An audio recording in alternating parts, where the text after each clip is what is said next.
super private. Kumbaga sa Facebook, super private.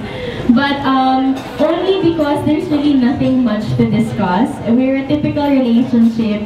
We go through things. And you know, if I must share, we recently just went through a challenge that, you know, every normal relationship goes through. So I can say that we are as typical and as normal as can be. I guess just because we don't kumbaga, publicize or share what we go through, or our joys and our victories and our trials,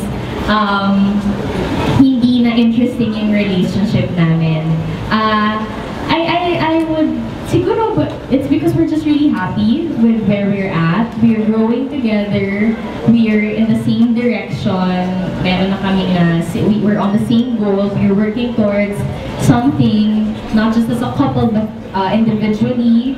Sinusuportahan po namin ang isa't isa sa trabaho. And it's become challenging these days because nagkakasaliwa yung schedule namin. On the days I don't have work, he's shooting for his movie.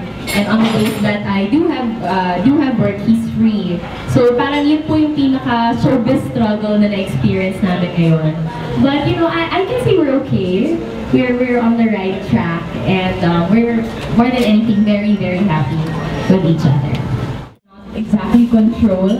It's something that just comes out. It's not in the surface area. It's in your countenance. It's something na kahit siguro puro ka kagyawan, pag in love ka, maganda ka pa rin. It's something like that. So it definitely helps, I believe.